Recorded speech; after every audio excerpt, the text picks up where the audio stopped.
Kitab 2 Tawarikh.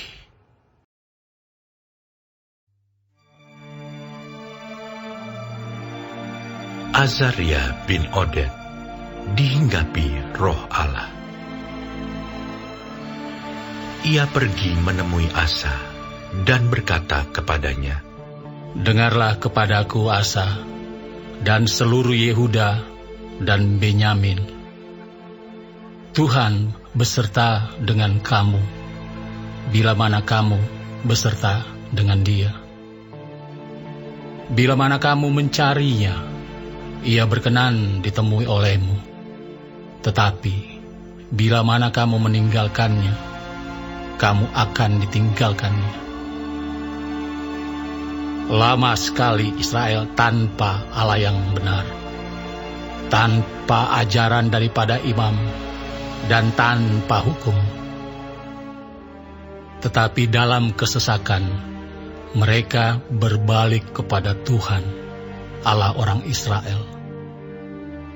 Mereka mencarinya, dan Ia berkenan ditemui oleh mereka.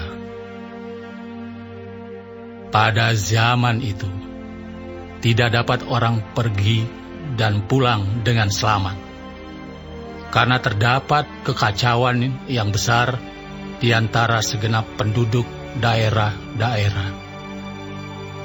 Bangsa menghancurkan bangsa, kota menghancurkan kota, karena Allah mengacaukan mereka dengan berbagai-bagai kesesakan. Tetapi kamu ini, kuatkanlah hatimu, jangan lemah semangatmu, karena ada upah bagi usahamu." Ketika Asa mendengar perkataan nubuat yang diucapkan oleh Nabi Azaria bin Oded itu, ia menguatkan hatinya dan menyingkirkan dewa-dewa kejijikan dari seluruh tanah Yehuda dan Benyamin, dan dari kota-kota yang direbutnya di pegunungan Efraim. Ia membaharui mezbah Tuhan yang ada di depan balai bait suci Tuhan. Ia mengumpulkan seluruh Yehuda dan Benyamin, dan orang-orang Efraim, Manasye, dan Simeon yang tinggal di antara mereka sebagai orang asing. Sebab dari Israel banyak yang menyeberang memihak kepadanya, ketika mereka melihat bahwa Tuhan Allahnya beserta dengan dia. Mereka berkumpul di Yerusalem pada bulan ketiga tahun ke-15 dari pemerintahan Asa. Pada hari itu, mereka mempersembahkan kepada Tuhan 700 lembu sapi dan 7.000 kambing domba dari jarahan yang mereka bawa pulang. Mereka mengadakan perjanjian untuk mencari Tuhan Allah nenek moyang mereka dengan segenap hati dan jiwa. Setiap orang, baik anak-anak atau orang dewasa, baik laki-laki atau perempuan, yang tidak mencari Tuhan Allah Israel harus dihukum mati. Mereka bersumpah setia kepada Tuhan dengan suara yang nyaring, dengan sorak-sorai, dan dengan tiupan nafiri dan sangkakala. Seluruh Yehuda bersukaria atas sumpah itu, karena dengan segenap hati mereka bersumpah setia, dan dengan kehendak yang bulat mereka mencari Tuhan. Tuhan berkenan ditemui oleh mereka, dan mengaruniakan keamanan kepada mereka di segala penjuru. Bahkan Raja Asa memecat Maakah neneknya dari pangkat ibu suri, karena neneknya itu membuat patung Asyera yang keji. Asa merobohkan patung yang keji itu, menumbuknya sampai halus, dan membakarnya di lembah Kidron. sekalipun bukit-bukit pengorbanan tidak dijauhkan dari Israel. Namun hati Asa tulus ikhlas sepanjang umurnya.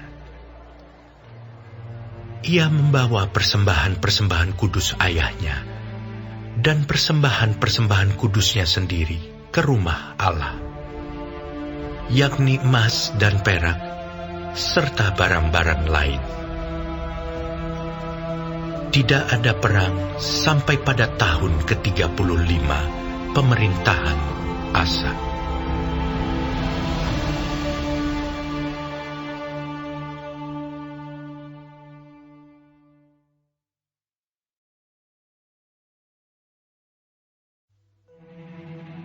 Pada tahun ke-36 pemerintahan Asa, majulah Baesa, Raja Israel, hendak berperang melawan Yehuda. Ia memperkuat Rama dengan maksud mencegah lalu lintas kepada Asa, Raja Yehuda. Lalu Asa mengeluarkan emas dan perak dari perbendaharaan rumah Tuhan dan dari perbendaharaan rumah raja, dan mengirimnya kepada Ben-Hadad, Raja Aram yang diam di Damsyik, dengan pesan, "Ada perjanjian antara aku dan engkau, antara ayahku dan ayahmu.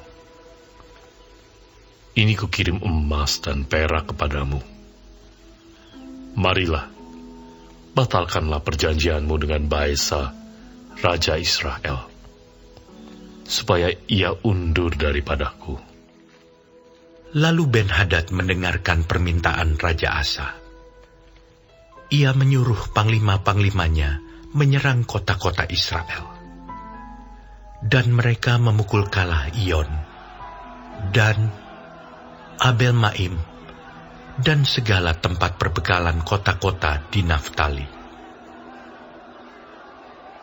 Segera sesudah Baesa mendengar hal itu, ia berhenti memperkuat Rama. Ia menghentikan usahanya itu. Tetapi Raja Asa mengerahkan segenap orang Yehuda yang harus mengangkat batu dan kayu yang dipergunakan Baesa untuk memperkuat Rama itu. Ia mempergunakannya untuk memperkuat Geba dan Mispa. Pada waktu itu datanglah Hanani, pelihat itu, kepada Asa, Raja Yehuda.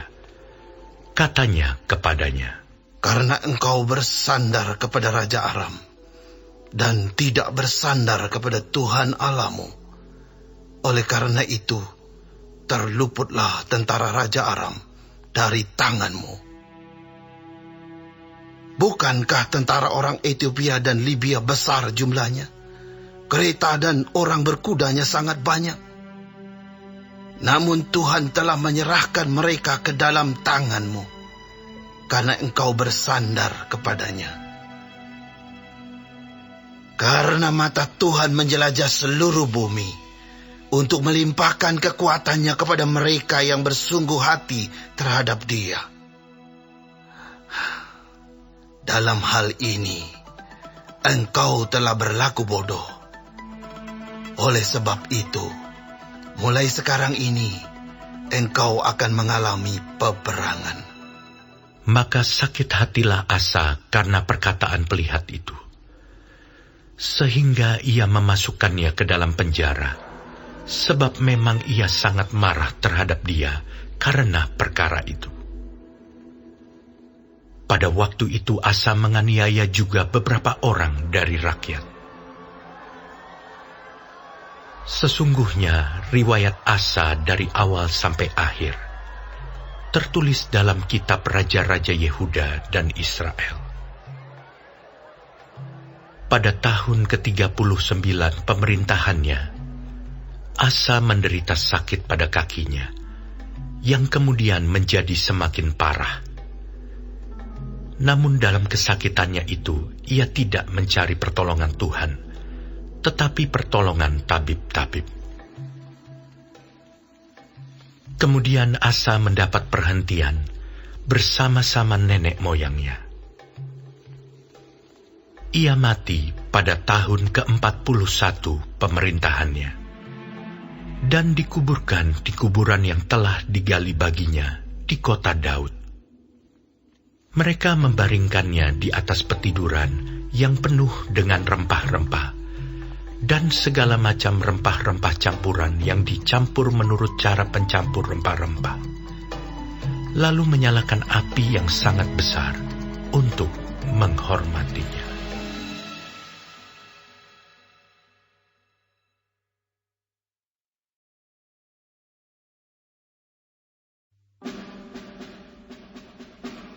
Maka Yosafat anaknya menjadi raja menggantikan dia. Sebagai pemimpin Israel, ia memperkuat dirinya dengan menempatkan tentara di semua kota yang berkubu di Yehuda, dan pasukan-pasukan pendudukan di tanah Yehuda, serta di kota-kota Efraim yang direbut oleh Asa ayahnya.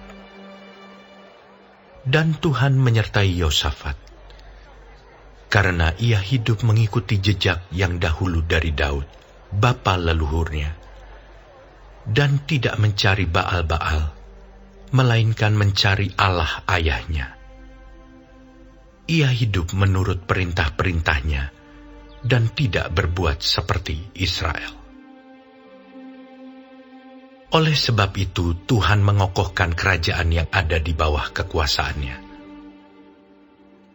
Seluruh Yehuda memberikan persembahan kepada Yosafat, sehingga ia menjadi kaya dan sangat terhormat. Dengan tabah hati, ia hidup menurut jalan yang ditunjukkan Tuhan. Pula ia menjauhkan dari Yehuda segala bukit pengorbanan dan tiang berhala.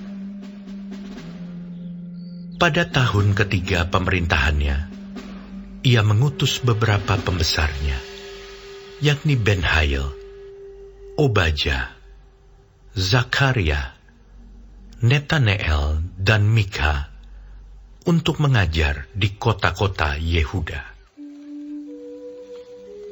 Bersama-sama mereka, turut juga beberapa orang Lewi, yakni Semaya, Netanya, Zebajah, Asael, Semiramot, Yonatan, Adonia, Tobia, dan Tob Adonia, disertai imam-imam Elisama dan Yoram. Mereka memberikan pelajaran di Yehuda dengan membawa kitab Taurat Tuhan. Mereka mengelilingi semua kota di Yehuda sambil mengajar rakyat. Ketakutan yang dari Tuhan menimpa semua kerajaan di negeri-negeri sekeliling Yehuda, sehingga mereka tidak berani berperang melawan Yosafat. Dari antara orang-orang Filistin, ada yang membawa kepada Yosafat persembahan dan perak sebagai upeti. Juga orang-orang Arab membawa kepadanya kambing domba, domba jantan 7.700 ekor, dan kambing jantan 7.700 ekor. Yosafat makin lama makin kuat, menjadi luar biasa kuat. Di Yehuda, ia membangun benteng-benteng dan kota-kota perbekalan. Banyak perbekalannya di kota-kota Yehuda. Orang-orang perangnya ada di Yerusalem. Semuanya pahlawan yang gagah perkasa. Inilah daftar kesatuan mereka, menurut puak-puak mereka. Panglima-panglima dari Yehuda ialah Panglima Adna, dengan 300.000 pahlawan yang gagah perkasa. Di samping dia Panglima Yohanan, dengan 280.000 orang. Dan di samping dia Amasya bin Zikri, yang dengan sukarela telah menyerahkan dirinya kepada Tuhan, dengan 200.000 pahlawan yang gagah perkasa. Dan dari Benyamin ialah Eliada, seorang pahlawan yang gagah perkasa, dengan 200.000 orang yang bersenjatakan busur dan perisai. Di samping dia Yozabat, dengan 180.000 orang yang bersenjata untuk berperang. Mereka itulah yang bertugas pada raja. Selain daripada mereka yang ditempatkan raja di kota-kota yang berkubu di seluruh Yehuda.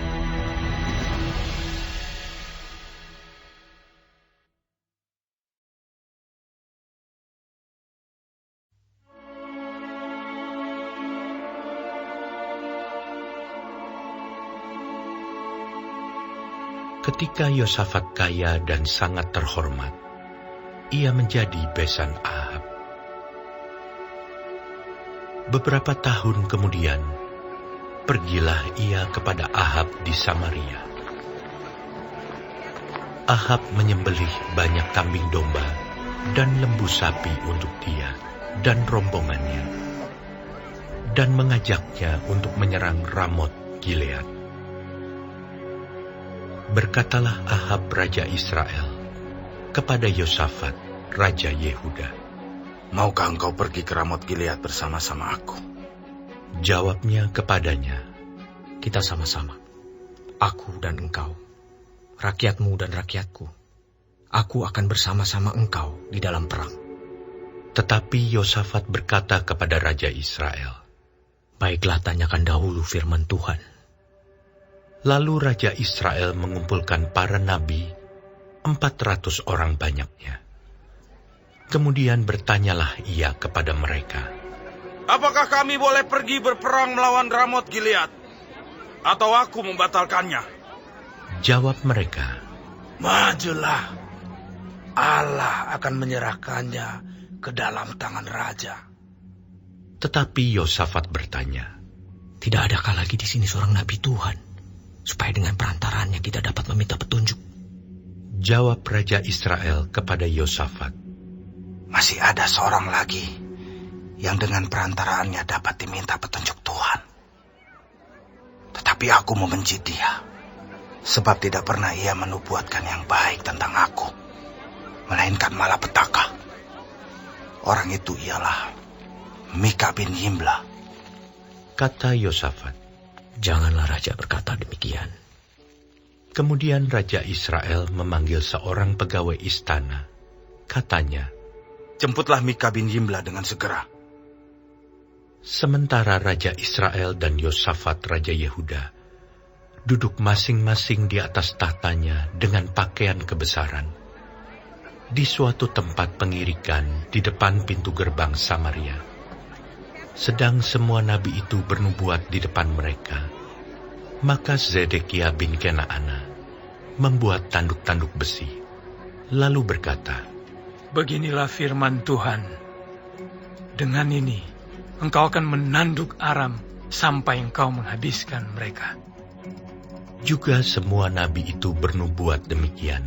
Katanya, "Majulah ke Ramot Gilead, dan engkau akan beruntung. Tuhan akan menyerahkannya ke dalam tangan raja." Suruhan yang pergi memanggil Mika itu berkata kepadanya, "Ketahuilah, nabi-nabi itu sudah sepakat meramalkan yang baik bagi raja. Hendaklah engkau juga berbicara seperti salah seorang daripada mereka dan meramalkan yang baik." Tetapi Mika menjawab, "Demi Tuhan yang hidup, sesungguhnya apa yang akan difirmankan Allahku, itulah yang akan kukatakan." Setelah ia sampai kepada raja, bertanyalah raja kepadanya, "Mika, apakah kami boleh pergi berperang melawan Ramot Gilead? Atau aku membatalkannya?" Jawabnya, "Majulah, dan kamu akan beruntung, sebab mereka akan diserahkan ke dalam tanganmu." Tetapi raja berkata kepadanya, "Sampai berapa kali aku menyuruh engkau bersumpah, supaya engkau mengatakan kepadaku tidak lain dari kebenaran?" Lalu jawabnya, "Telah kulihat seluruh Israel bercerai-berai di gunung-gunung, seperti kambing domba yang tidak mempunyai gembala. Sebab itu, Tuhan berfirman, mereka ini tidak punya Tuhan. Baiklah masing-masing pulang ke rumahnya dengan selamat.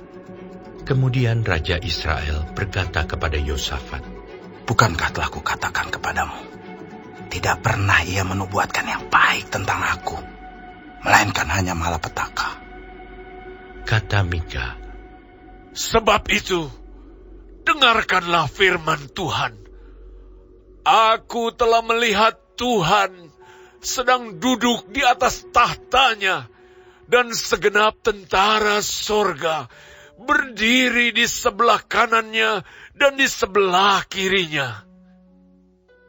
Dan Tuhan berfirman, siapakah yang akan membujuk Ahab, Raja Israel, untuk maju berperang supaya ia tewas di Ramot Gilead? Maka yang seorang berkata begini, yang lain berkata begitu. Kemudian tampillah suatu roh, lalu berdiri di hadapan Tuhan. Ia berkata, aku ini akan membujuknya. Tuhan bertanya kepadanya, dengan apa? Jawabnya, aku akan keluar dan menjadi roh dusta dalam mulut semua nabinya. Ia berfirman, biarlah engkau membujuknya, dan engkau akan berhasil pula. Keluarlah dan perbuatlah demikian. Karena itu, sesungguhnya Tuhan telah menaruh roh dusta ke dalam mulut nabi-nabimu ini. Sebab Tuhan telah menetapkan untuk menimpakan malapetaka kepadamu. Sesudah itu tampillah Zedekia bin Kenaana. Ditamparnyalah pipi Mika serta berkata, bagaimana mungkin roh Tuhan pindah daripadaku untuk berbicara kepadamu? Tetapi Mika menjawab, sesungguhnya engkau akan melihatnya pada hari engkau lari dari satu kamar ke kamar yang lain untuk menyembunyikan diri. Berkatalah Raja Israel, tangkaplah Mika, bawa dia kembali kepada Amon penguasa kota dan kepada Yoas anak raja. Dan katakan, beginilah titah raja. Masukkan orang ini dalam penjara dan beri dia makan roti dan minum air serba sedikit, sampai aku pulang dengan selamat. Tetapi jawab Mika, jika benar-benar engkau pulang dengan selamat, tentulah Tuhan tidak berfirman dengan perantaraanku. Lalu disambungnya, dengarlah, hai bangsa-bangsa sekalian. Sesudah itu, majulah Raja Israel dengan Yosafat, Raja Yehuda, ke Ramot Gilead. Raja Israel berkata kepada Yosafat, aku akan menyamar dan masuk pertempuran, tetapi engkau pakailah pakaian kebesaranmu. Lalu menyamarlah Raja Israel. Kemudian mereka masuk ke pertempuran.